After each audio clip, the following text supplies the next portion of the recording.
Hello everyone. तो कैसे हो आप सभी। आज की क्लास में हम पढ़ने वाले हैं प्रपोर्शन यानी समानुपात, जो कि हमारा बहुत अच्छा टॉपिक है और काफी ज्यादा इंपॉर्टेंट टॉपिक भी है। इससे काफी ज्यादा क्वेश्चन पूछे जाते हैं हमारे एग्जाम के अंदर। तो इस टॉपिक के बारे में बात करें तो आपने काफी बार सुना होगा, जैसे फोर्थ प्रपोर्शन यानी कि चतुर्थ अनुपात क्या होगा, या फिर थर्ड प्रपोर्शन की तृतीय अनुपात क्या होगा, मेन प्रपोर्शन जिसे हम सेकंड प्रपोर्शन कहते हैं यानी कि मध्य अनुपात क्या होगा। तो इस तरह के क्वेश्चन इसमें पूछे जाते हैं। तो सबसे पहले हम क्या करेंगे, प्रपोर्शन का मीन जान लेते हैं कि प्रपोर्शन का मीन क्या होता है।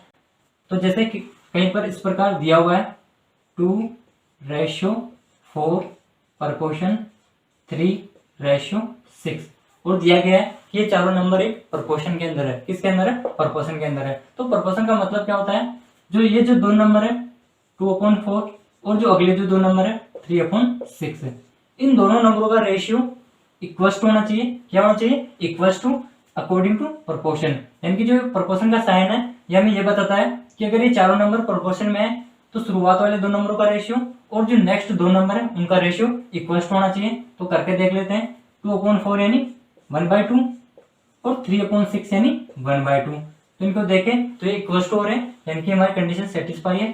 तो ये नंबर किस में? प्रोपोर्शन के अंदर है। अब हमें नॉर्मली इस टाइप से ना देखें, ऐसे दिया जाए 2, 4, 3 और 6 इस प्रकार से दिया जाए और पूछे कि क्या ये नंबर प्रोपोर्शन के अंदर है, तो सेम इसकी तरह चेक कर लेंगे। इन दोनों नंबरों का रेशियो इक्वल्स टू होगा इन दोनों नंबरों के रेशियो के। तो अभी हमने डिफाइन किया था 1:2 इक्वल्स टू 1:2।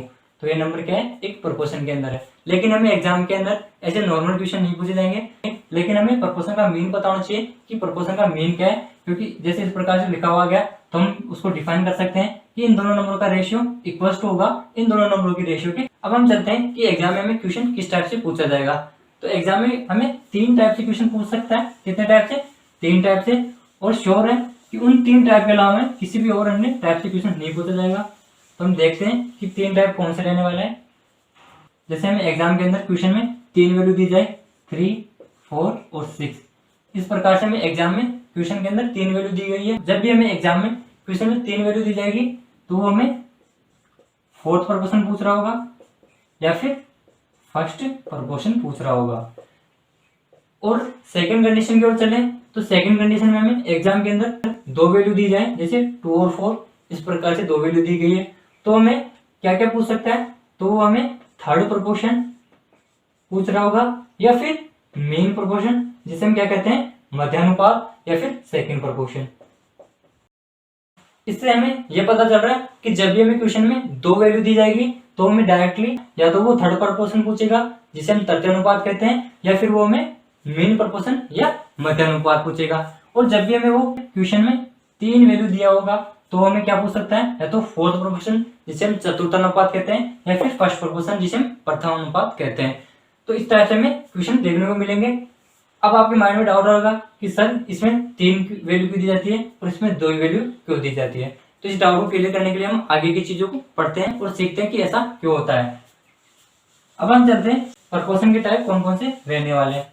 तो हम फर्स्ट प्रपोर्शन की बात करें, जैसे इस प्रकार से A:B प्रपोर्शन C:D इस प्रकार से दिया हुआ हो तो ये हमारा होगा सिंपल प्रपोर्शन। क्या होगा? Simple proportion. नाम याद रखने की जरूरत नहीं है, ये ओनली ऐसे बता रहा हूं, अगर आपकी इच्छा हो तो आप याद रख सकते हो। अब सेकंड की बात करें तो सेकंड में हमें क्या दिया होगा? A रेशियो जो B की वैल्यू है वो 2 बार रिपीट हो रही होगी। कितनी बार? 2 बार रिपीट होगी, यानी कि जो बीच वाली वैल्यू है वो 2 बार रिपीट होगी। तो इसका मतलब ये हमारा कंटिन्यूड प्रोपोर्शन हो जाएगा। कौन सा? Continued proportion. तो जब भी हमें B की वैल्यू रिपीट होती दिखती है क्वेश्चन में तो वो हमें 2 टाइप से क्वेश्चन पूछेगा। किस किस टाइप से? फर्स्ट की बात करें तो थर्ड प्रोपोर्शन जिसे हम क्या कहते हैं? तृतीय अनुपात, या फिर सेकंड की बात करें तो हमें मेन प्रोपोर्शन जिसे हम क्या कहते हैं? सेकंड प्रोपोर्शन, या फिर मध्यानुपात। तो हमें कंटिन्यूटी के अंदर किस टाइप से क्वेश्चन पूछेगा? थर्ड प्रोपोर्शन या फिर मेन प्रोपोर्शन। और सिंपल प्रोपोर्शन की बात करें तो हमें क्या पूछेगा? फोर्थ प्रोपोर्शन जिसे हम क्या कहते हैं? चतुर्थानुपात। क्या कहते हैं? चतुर्थानुपात। अब हम चलते हैं कि फोर्थ प्रोपोर्शन में किस टाइप से क्वेश्चन पूछा जाएगा। जैसे हमें दिया हुआ है 3:6 प्रपोर्शन 4:8 इस प्रकार से हमें दिया हुआ है, तो हम इसको पहले चेक कर लेते हैं कि प्रोपोर्शन में है या नहीं है। तो 3/6 इक्वल्स टू 4/8। तो देखें तो 3/6 यानी 1/2 और 4/8 यानी 1/2। तो यहाँ पर कंडीशन सेटिस्फाई है, इसका मतलब ये प्रोपोर्शन के अंदर वैल्यू दी गई है। अब हम क्या करेंगे, अब हम चलते हैं कि हमें क्वेश्चन किस प्रकार देखने को मिलेंगे। तो यहाँ पर इस नंबर को देखते हैं, तो ये हमारा फर्स्ट प्रोपोर्शन हो गया, ये हमारा सेकंड प्रोपोर्शन, ये हमारा थर्ड प्रोपोर्शन। अब हमें फोर्थ प्रोपोर्शन की बात करें तो हमें जो फोर्थ प्रोपोर्शन रहेगा वो हमारा यहाँ पर मिसिंग रहेगा, यानी कि यहाँ पर दिया नहीं जाएगा और यहाँ पर एक्स की वैल्यू या फिर क्वेश्चन मार्क दिया जाएगा। तो ये हमारा कौन सा हो गया, फोर्थ प्रोपोर्शन। और इसी फोर्थ प्रोपोर्शन की वैल्यू में निकालनी पड़ेगी, यानी कि यहाँ से हमें एक्स की वैल्यू निकालनी पड़ेगी। तो हमने अभी तक जो पढ़ा है यानी कि प्रोपोर्शन का मीन, तो 3/6 इक्वल्स टू 4/x, यहाँ तक हमने पढ़ लिया था। अब हमें बताया कि यहाँ से एक्स की वैल्यू आराम से निकाल सकते हैं, कैसे, क्रॉस मल्टीप्लाई करके। तो x की 3 से और 6 की 4 से, तो 3x इक्वल्स टू 6 4 जा 24। तो x इक्वल्स टू कितना है हमारा 8। तो इस प्रकार हम क्या कर लेंगे, x की वैल्यू निकाल लेंगे। ये तो हो गया हमारा बेसिक प्रोसेस, लेकिन हमें क्या करना है, इसको थोड़ी स्पीड से कैलकुलेशन करनी है। तो किस प्रकार करेंगे वो देख लेते हैं। जब भी हमें इस प्रकार से क्वेश्चन दिया जाएगा तो हमें डायरेक्ट क्या करना है, फर्स्ट वाले नंबर की मल्टीप्लाई फोर्थ वाले नंबर से, यानी कि 3x equals to second number की मल्टीप्लाई थर्ड नंबर से, क्या, फर्स्ट नंबर की मल्टीप्लाई फोर्थ नंबर से इक्वल्स टू सेकेंड नंबर की मल्टीप्लाई थर्ड नंबर से।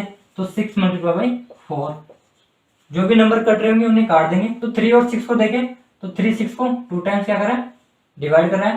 तो यहाँ से x इक्वल टू कितना आ गया हमारा 8 आ गया। तो इस प्रकार हम क्या कर सकते हैं, इसको इजी सोल्व कर सकते हैं। अब हमें इस टाइप के क्वेश्चन बहुत कम देखने को मिलते हैं। अब हम बात करते हैं कि मैक्सिमम चांस किस टाइप के क्वेश्चन के आने के होते हैं, तो वो देख लेते हैं। जैसे में इसी क्वेश्चन को किस टाइप से पूछ सकता है वो, इसी क्वेश्चन को वो हमें 3 6 और 4 इस प्रकार से 3 वैल्यू दे देगा और हमें पूछ लेगा कि इस नंबर की फोर्थ प्रोपोर्शन बताइए या फिर चतुर्थानुपात बताइए। तो अब हमें पता है कि ये फर्स्ट प्रोपोर्शन है, ये सेकंड प्रोपोर्शन है, ये थर्ड प्रोपोर्शन है। आगे में क्या पूछेगा, हमें पूछेगा वो फोर्थ प्रोपोर्शन यानी कि चतुर्थानुपात पूछेगा। तो हमें एक्स की वैल्यू निकालनी आती है यहाँ से, तो निकाल लेंगे, यानी कि इसकी मल्टीप्लाई इससे और इसकी मल्टीप्लाई इससे है। तो 3x इक्वल्स टू 6 4 जा 24। तो x इक्वल्स टू कितना हो गया हमारा 8। तो इस प्रकार हम उसको क्यूब प्रोसेस से सॉल्व कर लेंगे। अब हम चलते हैं कि कंटिन्यूड प्रोपोर्शन में थर्ड प्रोपोर्शन और मेन प्रोपोर्शन कैसे कैलकुलेट करते हैं। यहाँ तक हमने बात कर ली है फोर्थ प्रोपोर्शन की।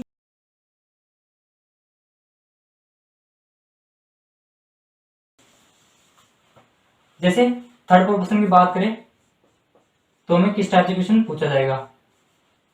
अब इसमें जब भी क्वेश्चन पूछा जाएगा वो हमारी बी की वैल्यू सेम रहेगी, यानी कि 2 बार बी की वैल्यू रिपीट होगी। जैसे हमें इस टाइप से क्वेश्चन देखने को मिलेगा 2 और 8, ये हमें वैल्यू दी गई है और पूछा गया है कि नंबरों में थर्ड प्रोपोर्शन क्या होगा। अब इसको देखें तो यहाँ पर जो इक्वेशन दी गई है वो इक्वेशन को डिफाइन करते हैं। ये ए की वैल्यू यानी कि फर्स्ट प्रोपोर्शन और यहाँ पर बी की वैल्यू और ये बी की वैल्यू सेम है, तो ये दोनों क्या हो गया हमारी सेकेंड प्रोपोर्शन यानी कि द्वितीय अनुपात। और ये हमारा हो गया सी, किसकी वैल्यू, थर्ड प्रोपोर्शन की वैल्यू। तो हमें क्या पूछा गया यहाँ पर, सी की वैल्यू पूछी गई है। इसका मतलब हमारे पास फर्स्ट प्रोपोर्शन की वैल्यू दी गई है और सेकंड प्रोपोर्शन की वैल्यू दी गई है। इसका मतलब ये हमारे पास ए की वैल्यू दी गई है और ये हमारे पास बी की वैल्यू दी गई है और हमें पूछे किसकी वैल्यू गई है, सी की वैल्यू, यानी कि यहाँ पर एफ की वैल्यू पूछी गई है। तो हम क्या करेंगे, इसको इस पैटर्न में पुटअप कर देते हैं। तो यहाँ पर पुटअप कर रहे हैं 2:8 प्रोपोर्शन 8:c या फिर x, यहाँ पर x है तो x लिख देंगे। अब हमें पता है कि x वैल्यू किस प्रकार डिफाइन करते थे, तो उस प्रकार डिफाइन कर लेंगे, यानी कि इन दोनों का मल्टीप्लाई इन दोनों की मल्टीप्लाई के इक्वल टू होगा 2x इक्वल टू 8 × 8। अब जो नंबर कट रहे होंगे उन्हें काट देंगे। तो 2 और 8 को देखें तो ये 4 टाइम क्या हो रहा है, डिवाइड हो रहा है। तो x इक्वल टू कितना हो गया, 8 4 जा 32, हमारा क्या हो गया, आंसर हो गया। तो इस प्रकार हमें जब भी इस टाइप से क्वेश्चन दिया जाएगा तो हम इसे सोल्व कर लेंगे, या तो इस पैटर्न में बना लेंगे या फिर इसको और किस तरीके से कर सकते हैं वो भी देख लेते हैं। जब भी हमें थर्ड प्रोपोर्शन पूछेगा तो हमें ए और बी की वैल्यू दी जाएगी, यानी कि ऑलरेडी उसमें ए और बी की वैल्यू दी जाएगी। और क्या पूछेगा, हमें एक्स की वैल्यू पूछेगा। तो हमें क्या करना है, ए और लास्ट वाले नंबर की, यानी जो भी पूछा गया उस नंबर की मल्टीप्लाई कर देंगे। तो जैसे यहाँ पर 2 और x की मल्टीप्लाई कर दी, उसके बाद इक्वल टू करना है और जो बीच में जो नंबर दिया जाएगा थर्ड प्रोपोर्शन में जो b की वैल्यू दी जाएगी उसको 2 बार मल्टीप्लाई में लिखना है। तो 8 मल्टीप्लाई बाई 8, तो x इक्वल टू कितना आ गया हमारा, 2 को 8 से देखें तो 4 टाइम्स आ गया, तो 8 4 जा 32। तो इस प्रकार इसको क्या कर लेंगे, हम कैलकुलेट कर लेंगे x की वैल्यू। अब हम चलते हैं मीन प्रोपोर्शन की, मीन प्रोपोर्शन को कैसे हम सोल्व करेंगे।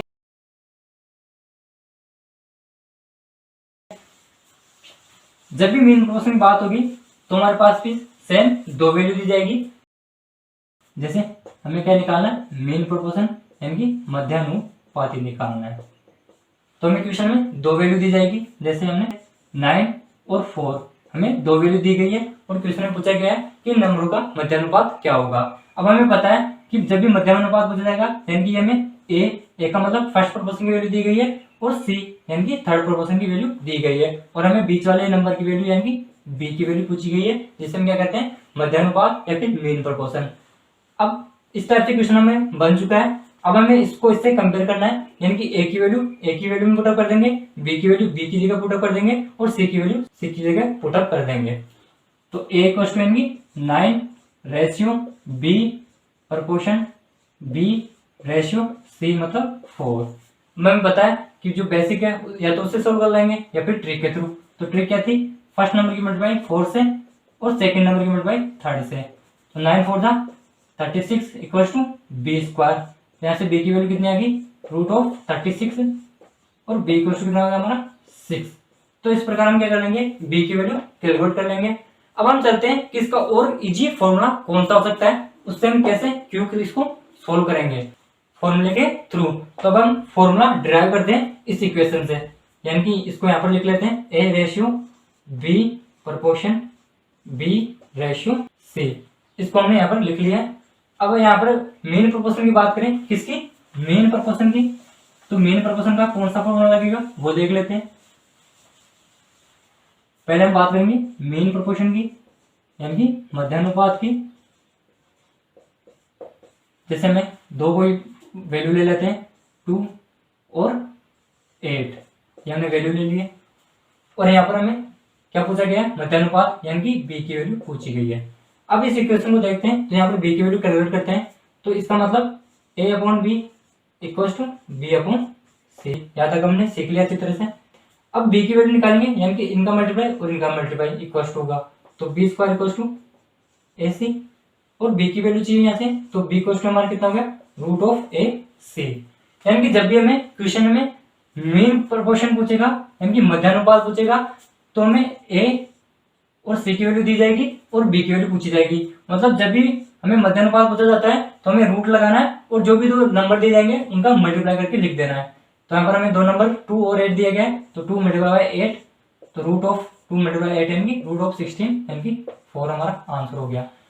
यानी कि जब भी हमें मध्यानुपात पूछा जाता है तो हमें जो वैल्यू दी जाएगी उनका रूट करना है और उन दोनों का मल्टीप्लाई करके लिख देना है।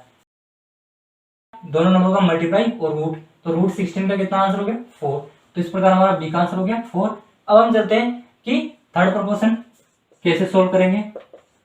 तो जब भी हमें थर्ड प्रोपोर्शन पूछा जाता है तो हमें सेम इसकी तरह दो नंबर दिए जाएंगे, जैसे 3 और 4। हमें ये दो नंबर दिए गए यानी कि ए और बी की वैल्यू दी गई है और हमें सी की वैल्यू पूछी गई है, यानी कि थर्ड प्रोपोर्शन पूछा गया है। तो हमें यहाँ पर सी की वैल्यू निकाल लेते हैं। B square equal to A C था, तो C equal to B square upon A. क्या हो गया, बी स्क्वायर अपॉन ए। यह हो गया हमारा थर्ड प्रोपोर्शन और ये हो गया हमारा मीन प्रोपोर्शन। तो जब भी हमें थर्ड प्रोपोर्शन पूछेगा तो हमें क्या करना है, सी इक्वल टू बी का स्क्वायर, यानी कि जब भी क्वेश्चन में दो वैल्यू दी जाएगी तो उसके लास्ट के नंबर का स्क्वायर करना है। तो लास्ट का नंबर यहाँ पर 4 है, तो 4 का स्क्वायर 16 और एक का डिवाइड कर देना है, तो एक का नंबर यहाँ पर 3 है, तो 16 अपॉन 3 इसका आंसर हो जाएगा। अब हम इसको एक वैल्यू लेके और अच्छी तरह से समझ लेते हैं कि किस प्रकार इसको जल्दी से हम सोल्व करेंगे। तो जैसे मीन प्रोपोर्शन की बात कर लेते हैं पहले। तो मीन प्रोपोर्शन का हमें एग्जांपल दिया हुआ है, जैसे दो वैल्यू दी हुई है 4 और 3 और पूछा गया है कि इनका मीन प्रोपोर्शन क्या होगा। तो हमने इसको अच्छी तरह से पढ़ लिया है कि इन दोनों नंबर की मल्टीप्लाई और इनका स्क्वायर रूट, यानी कि b equals to root of 4 multiply by 3। अब हमें पता है कि रूट ऑफ 4 की वैल्यू कितनी होती है, 2 होती है, जो कि हमने स्क्वायर रूट की ट्रिक में अच्छी तरह से पढ़ लिया था। तो 2 रूट 3 इसका क्या आंसर हो गया बी का आंसर आ गया, यानी कि मध्यानुपाती इसका आंसर हो गया 2√3। अब हम लेते हैं थर्ड प्रोपोर्शन का, किसका, थर्ड प्रोपोर्शन का। तो जैसे हमें एग्जांपल दिया हुआ है 2 और 6, ये हमें एग्जांपल दिया हुआ है और पूछा गया है कि इसका थर्ड प्रोपोर्शन क्या होगा। तो ये भी हमने अच्छे तरह से पढ़ लिया कि लास्ट वाले नंबर का स्क्वायर यानी कि 6 मल्टीप्लाई बाय 6 अपॉन ए की वैल्यू, यानी कि ये हमारी ए की वैल्यू है 2, तो इक्वल्स टू कितना हो गया हमारा, 2 को 6 को देखें तो 3 टाइम, तो 6 3 जा 18, तो सी इक्वल्स टू कितना हो गया हमारा 18। ये हमारा थर्ड प्रोपोर्शन हो गया।